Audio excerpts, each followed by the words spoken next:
Here we are, 8 billion humans co-living on planet Earth, and yet we feel so disconnected from ourselves, disconnected from other humans, disconnected from life itself. So apart from all the busyness and all the activities we have ongoing, once we stop in stillness, we feel a deep sense of disconnection. Authentic connection requires hearts. It's a connection established between hearts. But since we're living too much in our minds, it becomes very difficult for us to even access our own hearts, let alone opening them, allowing them to be available to establish connection. The more we live in our minds, the more we live on fear, and living on fear makes it very difficult for us to return to our hearts. And since we're living in our minds, it would be great if our minds were pure and clear, silent ponds. But the truth is, our minds are drowning us in worries, stress, restlessness, overthinking, and many times we have no control over what our minds are doing. It doesn't have to be like that. We can cultivate much more friendly minds. It's just that that's not the reality for most of us. So as a result of the mind working in this way, we end up living on fear. Fear is paving the way of our lives. And with that, we end up choosing safety and convenience, managing risks instead of living from our hearts. And the most difficult part is that fear is extremely sneaky. We don't even realize we are acting on fear. Fear is hidden in automatic behaviors we have, the patterns like grabbing our phones all the time that we feel slightly uncomfortable about a feeling that is going on inside of us. So all these nuggets of discomfort that we have throughout our day are actually fear of dealing with something, avoidance. And also fear camouflages in the intention behind our actions, because we tend to focus too much only on what we are doing, and we think our actions are the right actions and are loving actions. Let me give you an example to bring more clarity to this. Picture two people. They both take exactly the same actions to protect the environment. They use tote bags when shopping, they don't buy plastic bottles, they are vegetarian, they take care of their water consumption and electricity, you name it. One of them is doing it because she's really scared of the possibility of chaos, of global warming.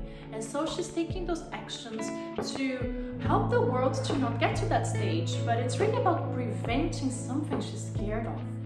Now the second person is doing it because she loves nature. She just sees something so beautiful and she wants to take care of it. So these two people were taking exactly the same actions. The right actions, everybody would look at them and say, this is so socially correct.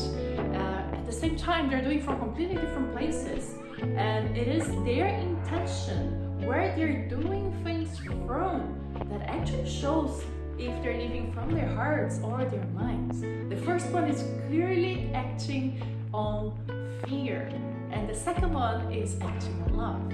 Now, neither of them would actually have to change their actions. They are doing the right thing, but the first one could adjust where she does things from, so that she can live from the heart. See, it's not about what you do, it is about how you do it. It is about why you do it, the truthful reason. Not the one that we just tell ourselves to feel good, but the real thing happening inside of us. And this in itself already brings great self-connection and self-awareness, which can greatly support us to live from the heart. Now, another important point here is that what we practice is what grows in our lives. So if we're constantly behaving in certain ways that are based on fear, we are crystallizing fear in our lives.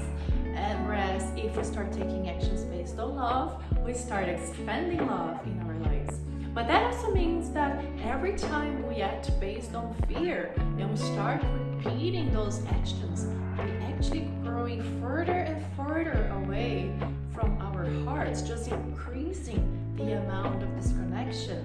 And the way to start decreasing this huge distance that we have established our hearts is by redefining our decisions and going back to making choices and actions that are aligned with our hearts and not with fear, until we're back, until we're reconnected. So how to reconnect?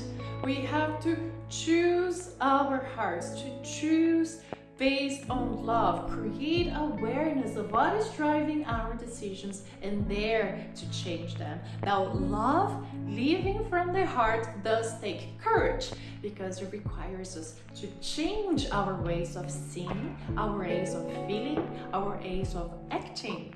I know it can sound super challenging and like, oh my God, no, I have to think about everything that I'm doing. But think about this. When you think about your dream life, is that a fruit from the visions of your heart, or is that a mental idea only of safety? Because if you want to live that vision, if you want to build that dream life of yours that is completely from your heart, the only way to actually get there is by choosing and living from your heart. How is your heart doing? Let's reconnect to our hearts. I invite you to watch my mini class, Live from the Heart, a free and concise class demystifying the obstacles to joy in your everyday life. You will find the link in the video description below, together with other resources to support you on your journey of spiritual growth and soul fulfillment. I am Aline Ra M, spiritual teacher, healer, and mentor. If you enjoyed this video, like it and subscribe to get upcoming nuggets for your spiritual growth and soul fulfillment. And I thank you for sharing your time and energy with me today.